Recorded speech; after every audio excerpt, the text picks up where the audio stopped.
মুসা আলাইহিস সালামের জামানার কথা আমি হাদিসে পড়েছি। তিনি দোয়া করেছিলেন, রব্বুল আলামিন আমার সাথে যে লোকটা জান্নাতে থাকবে, আমি তো দোয়া করি মাঝে মাঝে যে আমার সাথে জান্নাতে তুমি একজন সাথী দিও, সেই লোকটাকে যদি কবুল করে থাকো আমার একটু দেখাও। আল্লাহ পাক বলেন, মুসা তোমার সাথে জান্নাতে যে লোকটা থাকবে সাথী হয়ে, সেটা সেরকম দামি মানুষ না, ওই লোকটা একটা কসাই। কি? গোশত বিক্রি করে। তিনি একটু আবেগপূর্ণ মানুষ ছিলেন, কথা শুনলেই খালি প্রশ্ন করতেন। ডাক দিয়ে বলে, রব্বুল আলামিন তুমি আর লোক পেলে না, কসাইয়ের নাম বললে। কি এমন কাজ করে কসাই? আল্লাহ পাক বলেন, মুসা তুমি নিজে যাও, দেখো তার কাজ কারবার কেমন। বাজারে গিয়ে দেখলেন এক কোনায় গোশত বিক্রি করছে এক কসাই। গোশতের সুন্দর সুন্দর যে রানগুলো, কলিজা এক জায়গায় রেখে বাকিগুলো বিক্রি করার পর ওগুলো বাড়িতে নিয়ে যাবেন।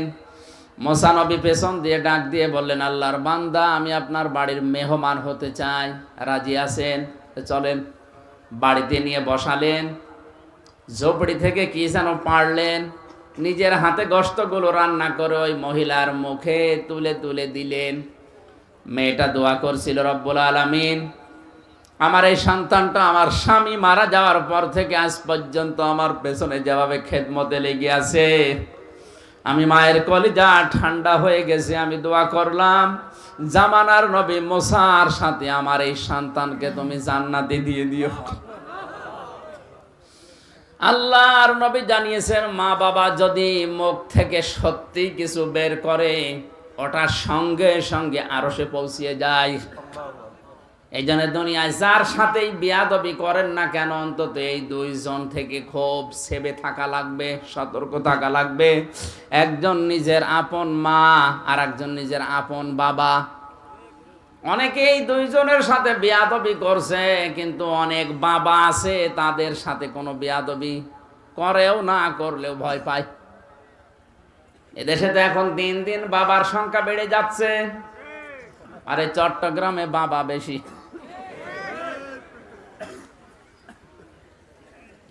কোরআনে কারিমে আল্লাহ যেই মা বাবার নাম দিয়েছেন ওইটা কিন্তু নিজের আপন মা বাবা। কোরআনে কয়েক জায়গায় আল্লাহ জানিয়েছেন, ওয়াসাইনাল ইনসানা বিওয়ালিদাইহি ইহসানা। আল্লাহ পাক বলেন, আমি দুনিয়ার সব মানুষকে নির্দেশ দিয়েছি, উপদেশ দিয়েছি, নসিহত করেছি, তারা যেন তার মা বাবার সাথে ভালো আচরণ করে। রাসূল আমার ভালোবাসা, রাসূল আমার আলো আশা, রাসূল আমার প্রেম বিরহের মূল আলোচনা, রাসূল আমার কাজে কর্মের অনুপ্রেরণা। আলহামদুলিল্লাহ।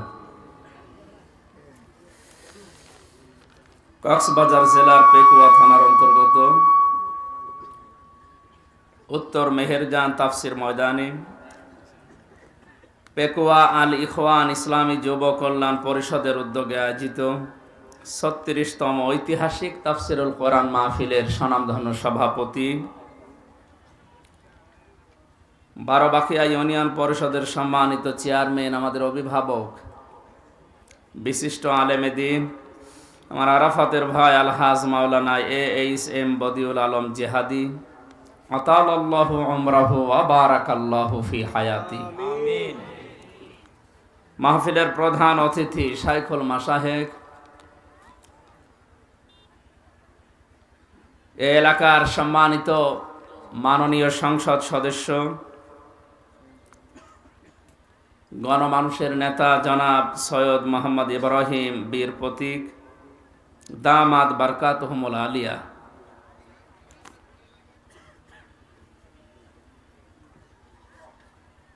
এ মাহফিলের আমন্ত্রিত ওলামায়ে হজরত, বিশেষ করে আল্লামা ডক্টর সৈয়দ আবু নোমান সাহেব, আল্লামা ডক্টর আকামা আব্দুল কাদের, আল্লামা তারেক মানোয়ার, আল্লামা লুৎফর রহমান, আল্লামা ফখরুদ্দিন আহমেদ, আল্লামা শায়েখ জামাল উদ্দিন, মাওলানা মনোয়ার হোসেন মমিন, মাওলানা আব্দুল কাদের সেহাদি, মুফতি নুরুজ্জামান নোমানি, মোহাম্মদ মোহসেন আল হোসাইনি, মাওলানা শফিউল হক জিহাদি, মাওলানা আশরাফ বিন মোবারক, আলেমদের হায়াতে তাজ্জবা সিহাতে কুল্লিয়া কামনা করছি। সকলে বলেন আমিন। সেই কুষ্টিয়া থেকে পর্যন্ত কোরআনে কারিমের দাওয়াত নিয়ে যার মাধ্যমে এসেছি, আপনাদের এলাকার কৃতি সন্তান, ইসলামিক চিন্তাবিদ, শিক্ষাবিদ জনাব অধ্যাপক নুরুজ্জামান মঞ্জু ভাই, মঞ্চে বসা ওলামা একরাম, সামনে বসা মুসলমান ভাইরা, পর্দার আড়ালের সম্মানিতা মা এবং বোনেরা, প্রশাসনের ভাইরা, প্রাণ প্রিয় কক্সবাজারবাসী, দল মত নির্বিশেষে কোরআনের এই অনুষ্ঠানে যারা ইবাদত মনে করে এসেছি, খুশি হয়ে বলছে আলহামদুলিল্লাহ। বিশ্বনবী মসজিদে নববীতে প্রবেশ করলেন, ডান দিকে তাকিয়ে দেখলেন কিছু মানুষ আল্লাহর জিকিরে লিপ্ত আছে, বাম দিকে তাকিয়ে দেখলেন কিছু মানুষ আল্লাহর কোরআনের আয়াত নিয়ে আলোচনায় লিপ্ত আছে। নবীজি বললেন দুইটা দল ভালো কাজে আছে, তবে কোরআনে কারিমের আলোচনায় যারা লিপ্ত আছে, মহান আল্লাহ আমাকে নির্দেশ দিয়েছে আমি যেন তাদের সাথে বসে কোরআন নিয়ে আলোচনা করি। আজকের এই ময়দানটা ঠিক ওইটাই। এখানে কোরআন থেকে তাফসিরুল কোরআন মাহফিল আপনারা লিখেছেন, আমরা কোরআন থেকে তাফসির করার চেষ্টা করব ইনশাআল্লাহ। আপনি হয়তো টের পেয়েছেন এই হাদিসের সারমর্ম অনুযায়ী বিশ্বনবী যদি এখন বেঁচে থাকতেন আর এই কক্সবাজার পেকুয়ার এই পাশ দিয়ে যদি হেঁটে যেতেন, কোরআনের এই ময়দানে তিনি শ্রোতা হিসাবে বসে পড়তেন। মাজলিস ফিকহিন খায়রুম মিন ইবাদাতি 60 সানা। দিনের জ্ঞান অর্জন করার জন্য একটা ঘন্টা যদি কেউ ব্যয় করে, 60 বছর নফল ইবাদতের চাইতে আল্লাহর কাছে বেশি সওয়াব পাওয়া যায়। দুনিয়াতে যে কোনো কাজ করলে জবাব দেওয়া লাগে আল্লাহর কাছে।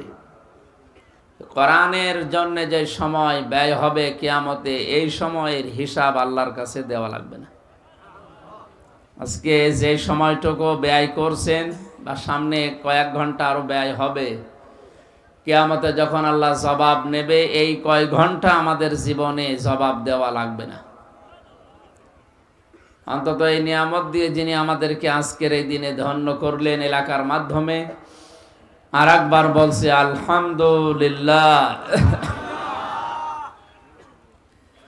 আল্লাহ ঘোষণা দেওয়া নেতা, আল্লাহ তাআলার ঘোষণা দেওয়া একমাত্র, কেবলমাত্র, শুধুমাত্র নেতৃত্ব দেওয়ার গুণাবলী আল্লাহ যাদেরকে দিয়েছিলেন, নেতা হিসাবে নাম ধরে ডাক দিয়েছেন আল্লাহ একজনকে। কাকে? কোরআনে কারীম জানিয়েছে ইয়াসিন ওয়াল কুরআনিল হাকীম ইন্নাকা লামিনাল মুরসালিন আলা সিরাতিম মুস্তাকিম। ইয়াসিন, হে নেতা।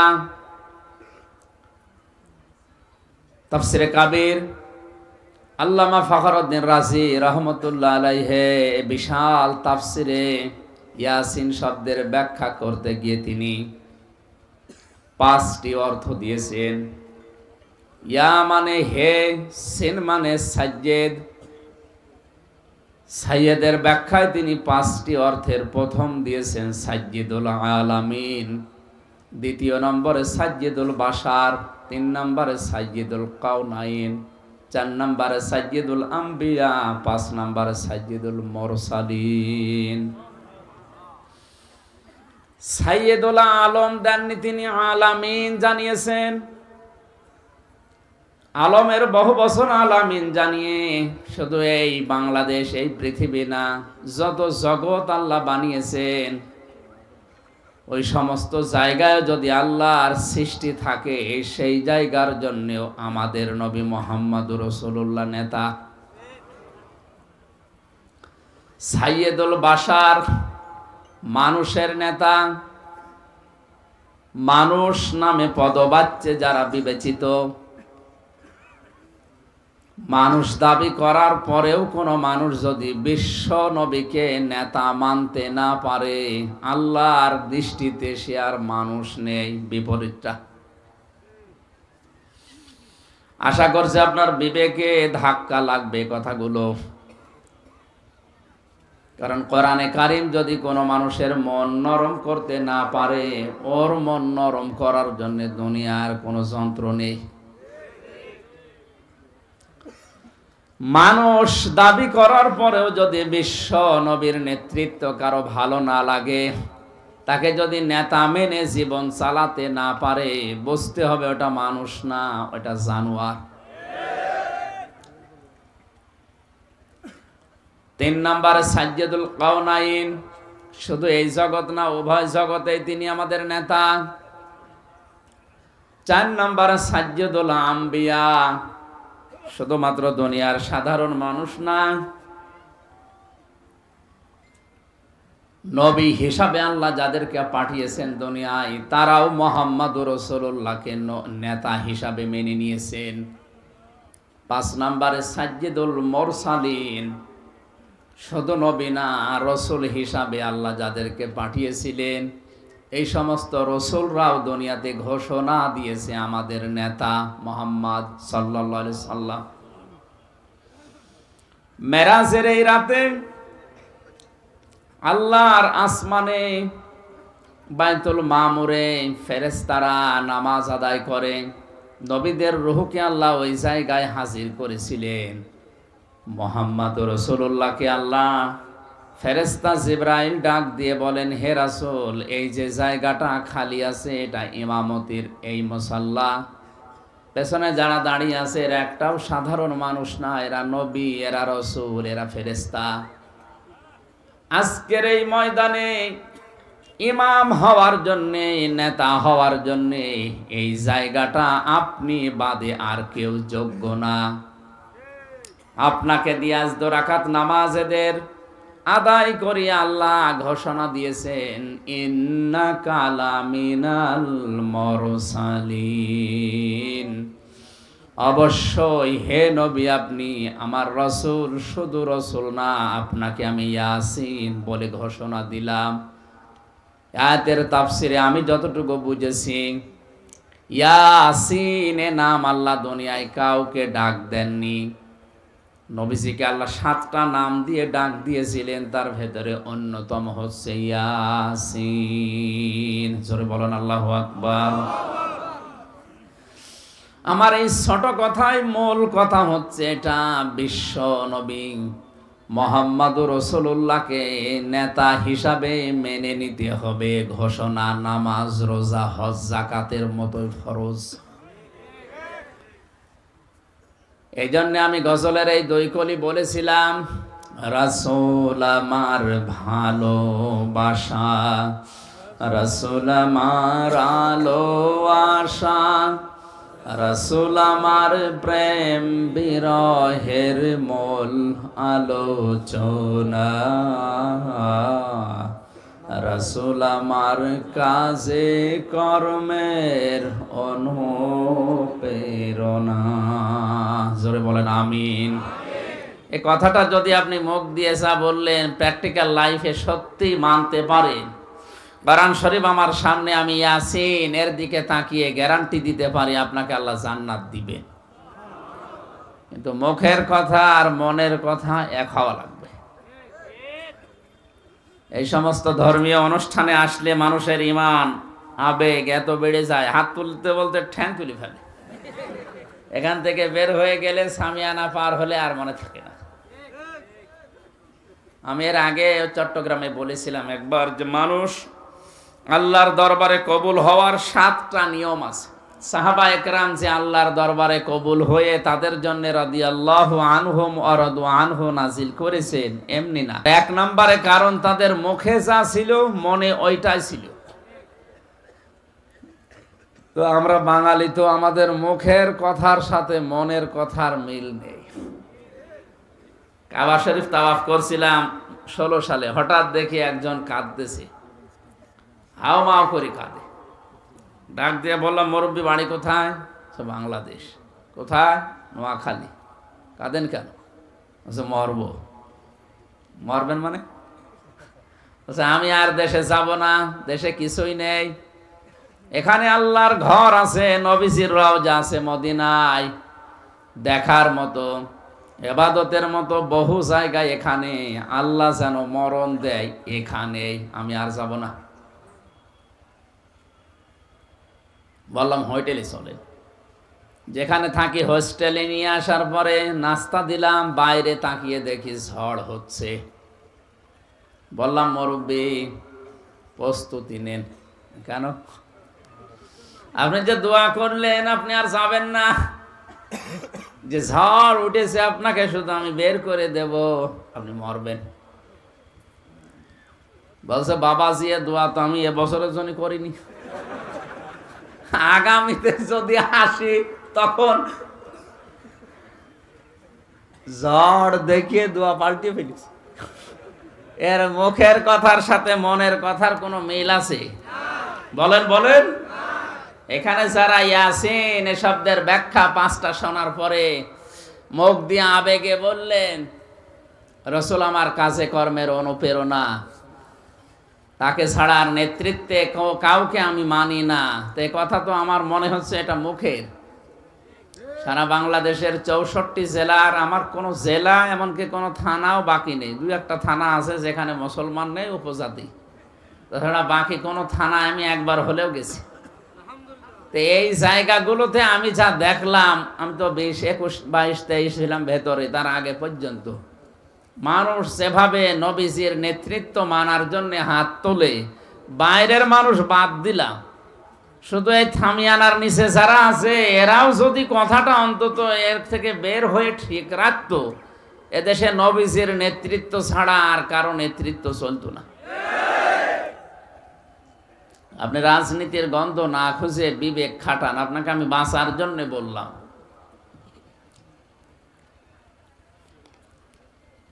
ইমাম বুখারী রাহমাতুল্লাহ আলাইহি বুখারী শরীফ লেখার আগে আল-আদাবুল মুফরাদ এ নামে একটা কিতাব লিখেছিলেন। তার প্রথম নম্বরে তিনি দিয়েছেন 6টা, একটা হাদিসের 6টা ব্যাখ্যায় তিনি জানিয়েছেন 3 নাম্বার পয়েন্টে এটা আছে, কোন মানুষ যদি বিশ্ব নবীকে পৃথিবীতে নেতা মানতে না পারে, মরণের পরে বিনা হিসাবে বিনা বিচারে ও জাহান্নামী। অনেকে মনে হয় সুবহানাল্লাহ পড়লো। আপনি টের পাচ্ছেন এ কথার ওজন কত? আপনার বিচারও হবে না, হিসাবও নেবে না। এ দুনিয়াতে যাদের নেতা বিশ্ব নবী নেই, ওরা মরণের পরে বিনা বিচারে বিনা হিসাবে জাহান্নামী। আল্লাহ অন্তত আমাদেরকে যেন হেফাজত করেন, জোরে বলেন আমিন। জাতির পিতা হযরত ইব্রাহিম, যিনি আমাদের নামকরণ করেছেন মুসলিম বলে, মিল্লাতা আবিকুম ইব্রাহিম হুয়া সাম্মাকুমুল মুসলিমিন। তোমাদের জাতির পিতা হিসাবে আমি আল্লাহ নিজে ঘোষণা দিলাম কোরআনে, তার নাম ইব্রাহিম আলাইহিস সালাম। তিনি তোমাদের নামকরণ করেছেন মুসলিম হিসাবে। সুতরাং মুসলিম আমরা যারা দাবি করছি, এই নবী ইব্রাহিম আলাইহিস সালামকে আল্লাহ পদে পদে প্রায় 9টার উপরে তিনি বড় বড় পরীক্ষা করেছিলেন। ওয়াইযিবতালা ইব্রাহিম রাব্বুহু বিকালিমাতিন ফাতাম্মাহুন্না ক্বালা ইন্নী জাইলুকা লিন-নাসি ইমামা ক্বালা ওয়া মিন যুররিয়্যাতি ক্বালা লা ইয়ানালু আহদিজ যালিমিন। সূরা বাকারার 124 নম্বর আয়াতে আছে, বিবেক দিয়ে যদি আপনি একটা মিলাতে পারেন, একটা আয়াতই আপনাকে আল্লাহর জান্নাতের পথ দেখিয়ে দেওয়ার জন্য যথেষ্ট। আমার ইব্রাহিমকে আমি পদে পদে পরীক্ষা নিয়েছিলাম, প্রতিটি পরীক্ষায় ইব্রাহিম উত্তীর্ণ হয়েছে। আমি আল্লাহ তার শেষ পরীক্ষায় খুশি হয়ে এত বেশি খুশি হয়েছিলাম এই আগুনে ফেলার এই পরীক্ষাতে। হযরত ইব্রাহিম আলাইহিস সালাম ফেরেশতাদেরকে যখন নিষেধ করলেন যে তোমাদের সাহায্যের দরকার নেই, এমন কোন অন্ধ আল্লাহর ইবাদত আমি করি না যিনি আমারে আগুনে পড়তে দেখেও চোখে দেখে না। আল্লাহ এত বেশি খুশি হয়েছিলেন, তিনি ডাক দিয়েছেন, ইব্রাহিম আমি তোমাকে পুরা মানব জাতির জন্য নেতা বানিয়ে দিলাম। সঙ্গে সঙ্গে ইব্রাহিম নবী আল্লাহর কাছে প্রশ্ন করলেন, ক্বালা ওয়া মিন যুররিয়াতি, হে আল্লাহ নেতৃত্বের এই গুণাবলী এটা কি শুধু আমি একাই পেলাম, নাকি আমার সন্তানাদি দুনিয়ায় যারা আছে তারাও নেতৃত্ব দিতে পারবে? আল্লাহ সাফ জানিয়েছেন ওই সময়, ক্বালা লা ইয়ানালু আহদিজ জালিমিন। খেয়াল করেন, ইয়ানালু এটা মোজারে, বর্তমান, ভবিষ্যৎ, প্রেজেন্ট, ফিউচার। আল্লাহ পাক বলেন, হে ইব্রাহিম শুধু তুমি একা না, তোমার সন্তানদের ভেতরে তারা নেতৃত্ব দিতে পারবে, কিন্তু পারবে না তারা যারা জালেম। জালেমদের জন্য আমি আল্লাহর কোনো ওয়াদা নেই। সুতরাং এই পেকুয়া চকরিয়া সহ বাংলাদেশকে জালেম মুক্ত করার জন্যে আপনারা যে উদ্যোগ এখান থেকে আরম্ভ করেছিলেন, সাকিব ভাই যেটা বলছিলেন, আল্লাহ পাক যেন ইব্রাহিম আলাইহিস সালামের আসল সন্তান যারা মানব দরদি তাদেরকে কবুল করেন। জোরে বলেন আমিন। আশা করছি কোরআনের এই আয়াতের শাব্দিক যে অর্থ বললাম আপনি বুঝেছেন। কোন জালেমের জন্য নেতা হওয়ার যোগ্যতা আল্লাহর পক্ষ থেকে ঘোষণা নিষেধ এটা। অথচ যে যত বড় বেশি জুলুম করে তারা নেতৃত্ব দেওয়ার জন্য দেখে এগিয়ে আসে। আমরা যারা মানব দরদি আমাদেরকে আরো নিষেধ করা হয় যে রাস্তায় আপনার আসার দরকার নেই, আপনি আল্লাহ বিল্লাহ করেন। তাই আল্লাহ বিল্লাহ কি?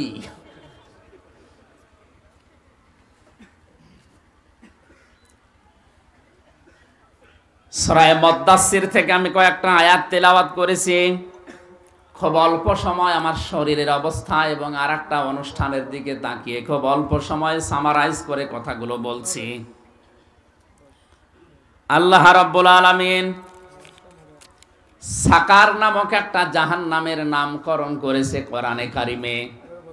আমরা জানি জাহান্নাম 7টা, জান্নাত 8টা। এটা জানি না আমরা? এটা আমাদের এই কথা বন্ধ করেন। এখানে ক্লাসে যে সমস্ত বইগুলো পড়ানো হয় এখানে এই নিয়মেই লেখা আছে। কোরআনে কারিম জানিয়েছে জাহান্নাম একটা, দরজা 7টা, জান্নাতও একটা, দরজা 8টা। জান্নাতের স্তর তাফসিরে এবং হাদিসের ভাষা আমি 100টার উপরে পেয়েছি। কোরআনে কারিমে প্রায় 70টার উপরে নামকরণ করা আছে। আমরা যেহেতু আজকে জাহান্নামের একটা বিষয় তুলে ধরার জন্য আয়াত পড়েছি, তাহলে আজকে থেকে সূরা হিজরের 42 নম্বর আয়াতে 42, 43, 44 এই নাম্বার আয়াতগুলোতে আছে লাহা সাবাতু আবওয়াব লিকুল্লি বাবিম মিনহুম জুজউম মাকসুম। আল্লাহ তাআলা বলেন জাহান্নাম একটা, জাহান্নামের দরজা স্তর 7টা। দুনিয়াতে যে যেই ধরনের আমল করবে, কাজ করবে, তাকে আল্লাহ ওই জায়গা ওই দরজা দিয়ে প্রবেশ করাবে জাহান্নামে। জোরে বলেন নাউজুবিল্লাহ। কালকে কক্সবাজারের শহরে একটা আলোচনা ছিল, ওখানে আমলের বিষয়ে কথা বলেছিলাম। কোন আমল যদি কেউ আল্লাহর দরবারে কবুল করাতে চায় 4টা গুণ থাকা লাগবে ওই আমলের ভেতরে। 1 নম্বরে ওই আমলে এলেম থাকা লাগবে, জ্ঞান থাকা লাগবে ওই আমলের উপরে। আন্দাজে কেউ আমল দিয়ে দিল, কাজ দিয়ে দিল, আপনি করতে আরম্ভ করবেন না, ওইটা আমল না, ওইটা আল্লাহর কাছে আহসানু আমালা না। আহসানু আমালা হওয়ার জন্য 4টা গুণ লাগে। কয়টা? আজকে থেকে একেবারে জীবনের শেষ দিন পর্যন্ত এটা মিলাবেন। দুনিয়াতে যে কোনো কাজ যদি ভালো হতে হয়, আহসানু আমালা যদি হতে হয়, গুণ লাগবে ওই আমলে, কাজে। কয়টা?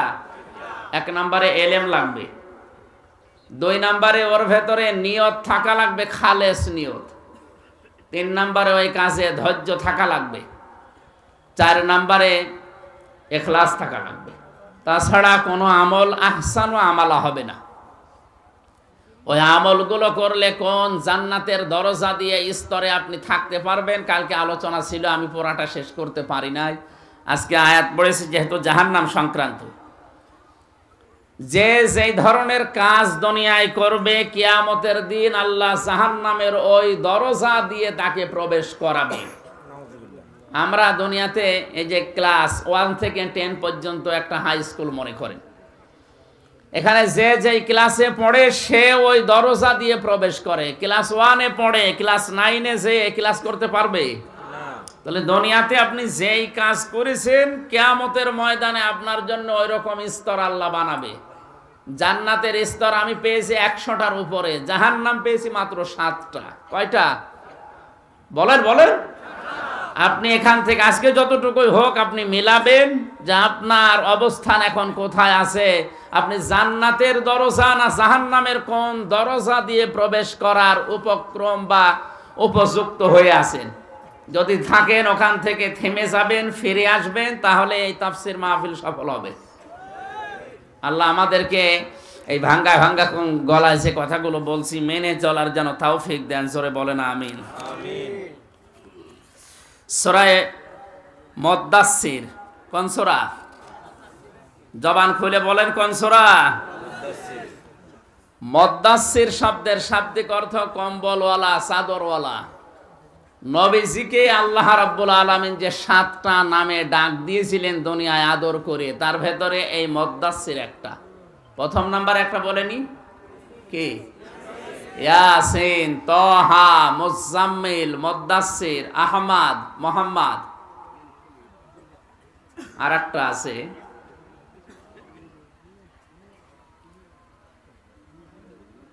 এই 7টি নামে আল আমিন বা আস-সাদিক এরকম একটা আছে, আমার মনে আসতেছে না। আসলে জেলখানায় 3 বছরে তো আমাদের বদ্ধ জীবনে ছিলাম, একেবারে 24 ঘন্টা আমাদের তালা লাগিয়ে রাখত।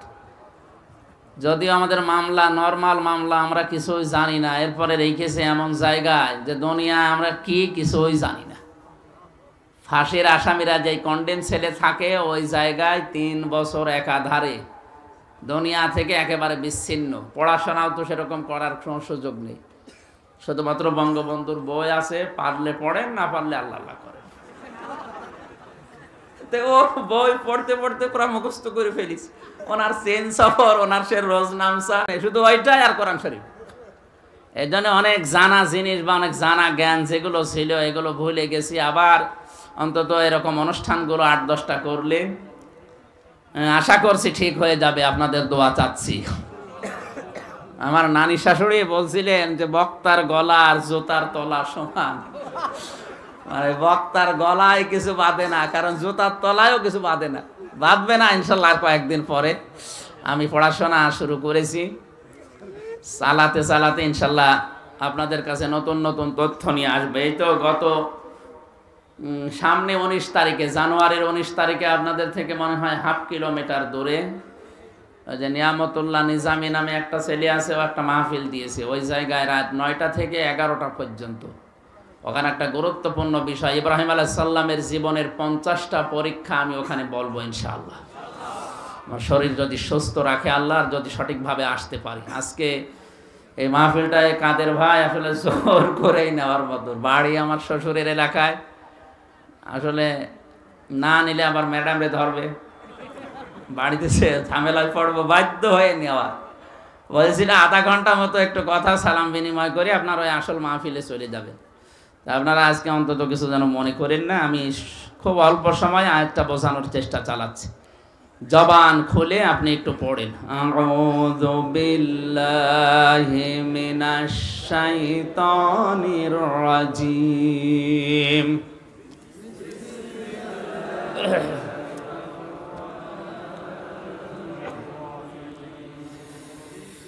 কুল্লু নাফসিম বিমা কাসাবাত রহিনা।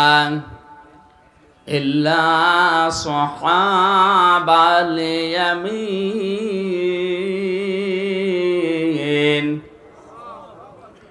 আল্লাহ পাক বলেন দুনিয়াতে যে যেই ধরনের কাজ করবে প্রতিটি মানুষকে তার কাজ অনুযায়ী পুরস্কার বা শাস্তি দেওয়া হবে।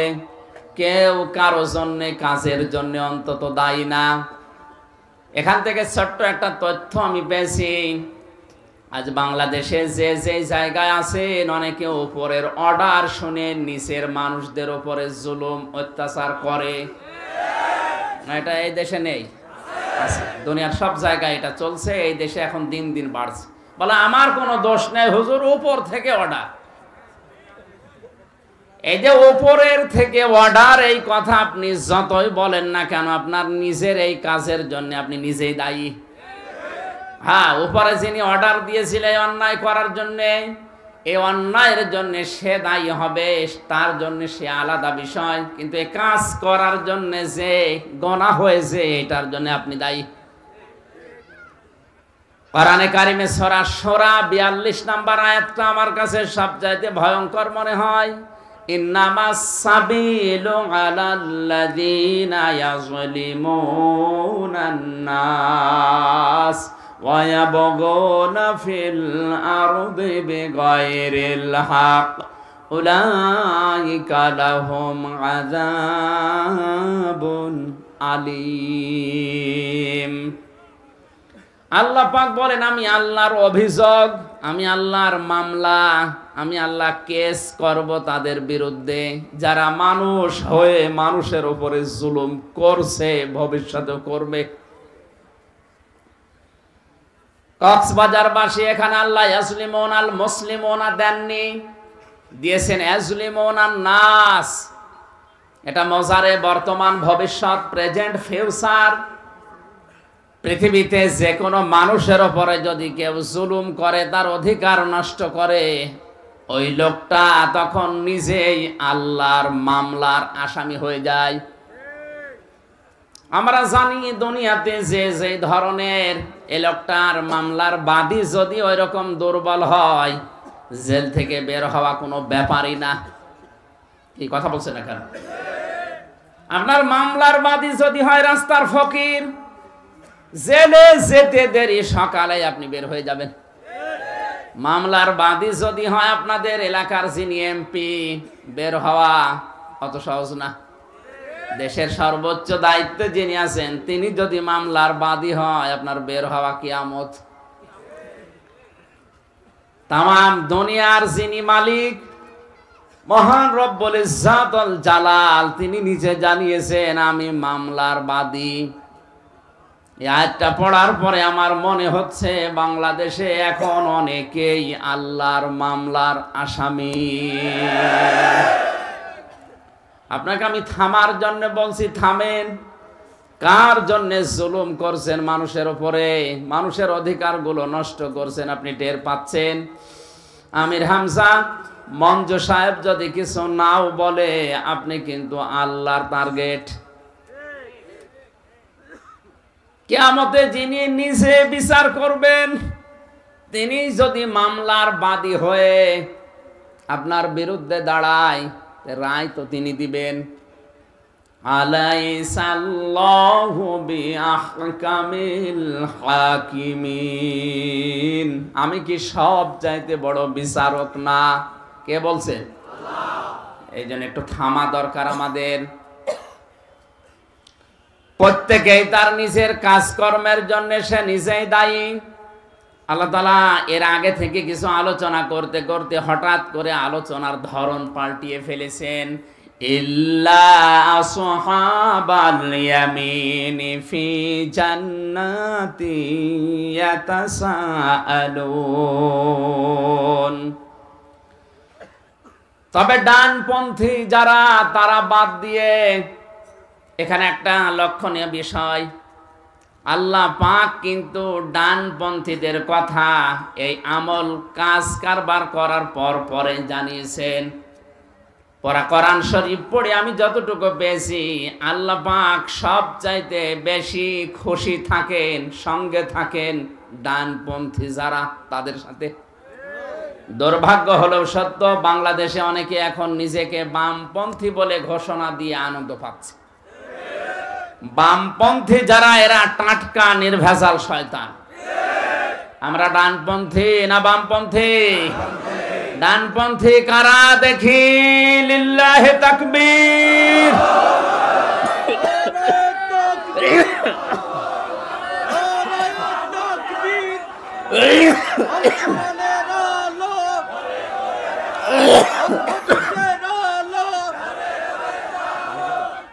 পানি খেলে গলা ভেঙে যাবে।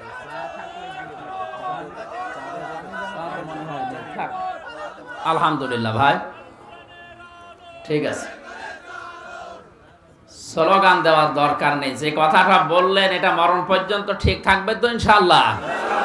আমরা ডানপন্থী না বামপন্থী? বামপন্থী বলে নিজেদেরকে যারা ঘোষণা দিয়ে আরো আনন্দ প্রকাশ করে, এরা কি মানুষ না জাহান্নামের কীট? আপনি আমল আখলাক আপনার যাই থাক, কম বেশি অনেকের আছে। বামপন্থী ঘোষণা দেন কোন কোন বিবেকে?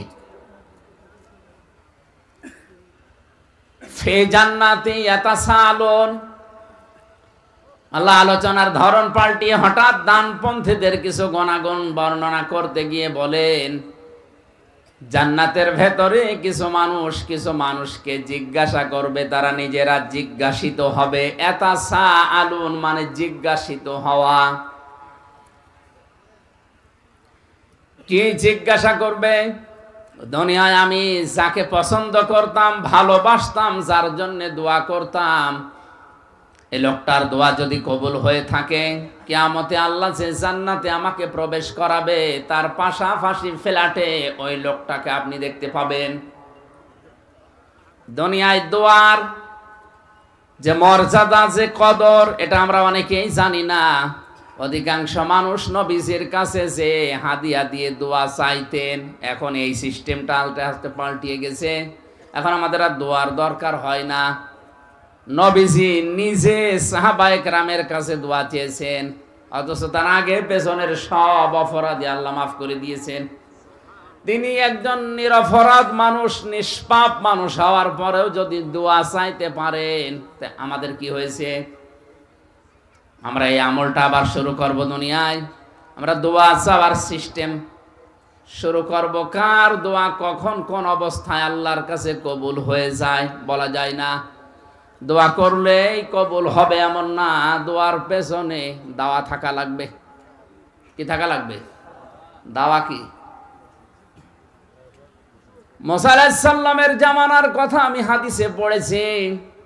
তিনি দোয়া করেছিলেন, রব্বুল আলামিন, আমার সাথে যে লোকটা জান্নাতে থাকবে, আমি তো দোয়া করি মাঝে মাঝে যে আমার সাথে জান্নাতে তুমি একজন সাথী দিও, সেই লোকটাকে যদি কবুল করে থাকো আমার একটু দেখাও। আল্লাহ পাক বলেন, মুসা, তোমার সাথে জান্নাতে যে লোকটা থাকবে সাথী হয়ে, সেটা সেরকম দামি মানুষ না। ওই লোকটা একটা কসাই। কি? গোশত বিক্রি করে। তিনি একটু আবেগপূর্ণ মানুষ ছিলেন, কথা শুনলেই খালি প্রশ্ন করতেন। ডাক দিয়ে বলে, রব্বুল আলামিন, তুমি আর লোক পেলে না, কসাইয়ের নাম বললে। কি এমন কাজ করে কসাই? আল্লাহ পাক বলেন, মুসা, তুমি নিজে যাও, দেখো তার কাজ কারবার কেমন। বাজারে গিয়ে দেখলেন এক কোনায় গোশত বিক্রি করছে এক কসাই। গোশতের সুন্দর সুন্দর যে রানগুলো, কলিজা এক জায়গায় রেখে বাকিগুলো বিক্রি করার পর ওগুলো বাড়িতে নিয়ে যাবেন। মুসা নবী পেছন দিয়ে ডাক দিয়ে বললেন, আল্লাহর বান্দা, আমি আপনার বাড়ির মেহমান হতে চাই, রাজি আছেন? চলেন। বাড়িতে নিয়ে বসালেন, ঝোপড়ি থেকে কি যেন পারলেন, নিজের হাতে গোশতগুলো রান্না করে ওই মহিলার মুখে তুলে তুলে দিলেন।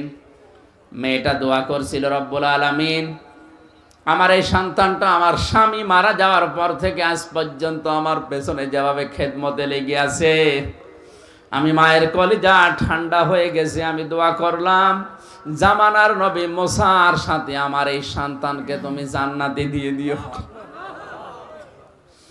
আল্লাহর নবী জানিয়েছেন, মা বাবা যদি মুখ থেকে সত্যি কিছু বের করে, ওটার সঙ্গে সঙ্গে আরশে পৌঁছিয়ে যায়। এই জন্য দুনিয়ায় যার সাথেই বেয়াদবি করেন না কেন, অন্তত এই দুইজন থেকে খুব সেবে থাকা লাগবে, সতর্ক থাকা লাগবে। একজন নিজের আপন মা, আর একজন নিজের আপন বাবা। অনেকেই দুইজনের সাথে বেয়াদবি করছে, কিন্তু অনেক বাবা আছে তাদের সাথে কোনো বেয়াদবি করেও না, করলেও ভয় পায়। এদেশে তো এখন দিন দিন বাবার সংখ্যা বেড়ে যাচ্ছে, আরে চট্টগ্রামে বাবা বেশি।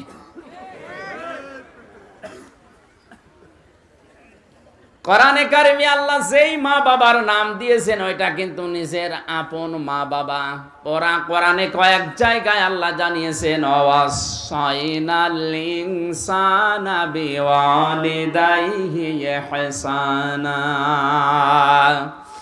আল্লাহ পাক বলেন, আমি দুনিয়ার সব মানুষকে নির্দেশ দিয়েছি, উপদেশ দিয়েছি, নসিহত করেছি, তারা যেন তার মা বাবার সাথে ভালো আচরণ করে। এখানে একটা শিক্ষা আছে, আপনারা আছেন তো ময়দানে।